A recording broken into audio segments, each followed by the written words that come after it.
Currently in America, we're dealing with an overdose epidemic, and in this pocket of the nation, an opioid crisis. Tonight we talk about the status of that crisis in Oswego County. This is not limited to just the county, but this is where we're directing this conversation tonight. And here to talk more about addiction and prevention, we're joined by Chris Basto, the Senior Director of Services at Farnam Family Services. First of all, welcome. We appreciate your time. Oh, thank you. Thank you. Thank you for having me. Yeah, for sure. So let's dig in a little bit and we'll start with the basics. What are opioids? I'm interested in what they were primarily created for and how accessible they are to the general public, and then talk to me about the different forms that we see them in. Yeah, so opioids in general are a class of pain relieving medication or drugs.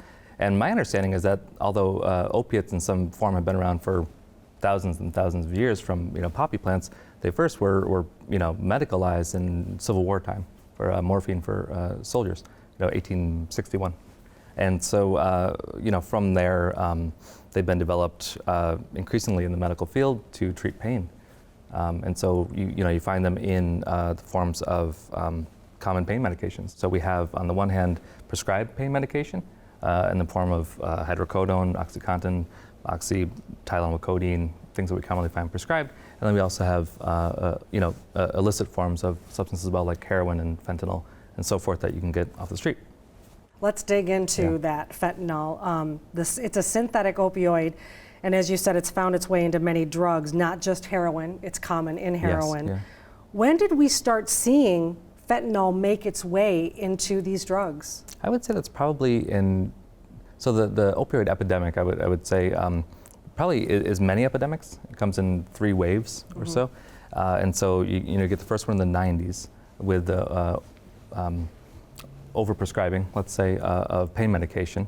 And then you get into 2010 when heroin became the big concern. And then into 2013 with things like fentanyl. So I would say 2013 probably is the fentanyl wave when it began, and it continues to this day. Wow. So there is an opioid epidemic in Oswego County. Absolutely. There has been for some time. Can you talk to me about how long it's been an issue and how young folks in particular are affected? I would say the opioid epidemic in Oswego County maps pretty closely onto the opioid epidemic in the country. So those 3 waves that I just mentioned happened also in Oswego County in exactly the same way. So it was declared a public health crisis in 2017, but of course it's been going on for quite some time. And the second part of your question was about young people. And I would say by and large that young folks are disproportionately affected by an opioid epidemic, simply due to the fact that there's understandably and developmentally a lot of risk-taking that happens.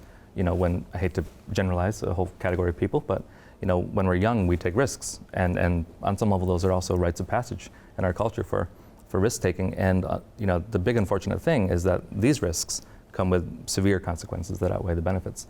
And oftentimes, young people aren't aware that the risk that they may be taking, which is developmentally normal and understandable, comes with the potential for a high cost if there's fentanyl, for example, in a pill that they might be trying with a friend or something like that. And so it affects young people, I'd say, disproportionately. Yeah, and a recent discussion paper by the National Academy of Medicine actually speaks to this and writes, the brains of adolescents are still developing and may not thoroughly evaluate these long-term risks, and they're not fully developed until around age 25. Right. Why do some people become addicted and others don't? Well, that's the big question. So I can pretend to have a couple answers for it, but no one truly knows. I think there's a lot of reasons. I think for young people in particular, for this focus, I would say that it's a combination of things. Really, we speak in terms of protective factors and risk factors for young folks. How many protective factors am I surrounded by? And I think the way to understand protective factors is, think of growing up. Who did you have around you that supported you? Who cared for you, who you could talk to, who you could trust? How many places in your life did you feel safe? What was your social group like? Did you have a sense of meaning and purpose, and so forth? And so if you're surrounded by all these protective factors, by and large, the susceptibility, let's say, to being hooked on any particular thing goes way down, you know, and that's a very broad understanding of it. Of course, there are biological and other, you know, physiological factors, but I would say by and large the protective factors are the things that make or break someone's potential to be I'd say that's dependent upon or have adverse effects with the substance. This leads me to my final question, as a matter of fact. Those protective factors, we should find them in organizations. We should Absolutely, find them yeah. in schools.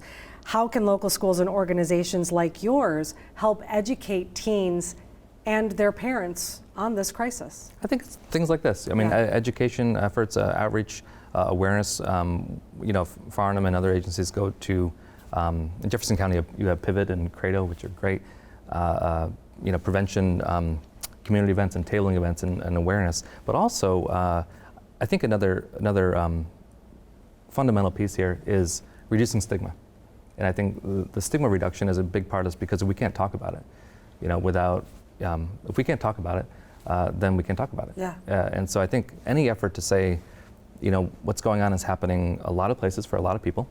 And, you know, what can we do to talk about it so that we can enter into some of these harm reduction efforts? So for example, there are fentanyl test strips. I don't know if you've heard about them, but you can take, if you know, if kids are at a party or something and they're doing this, these things, you could take something that you're about to experiment with, for example, and test to see if there's fentanyl in there, and reduce your risk. And so, although I'm not trying to condone, you know, anything necessarily, Understood. the ability to at least take a realistic stance at it and reduce risk, I think, can save lives long enough to then put some of those protective factors in place and get some support. So awareness, education, harm reduction efforts, and easily accessible treatment when people want it.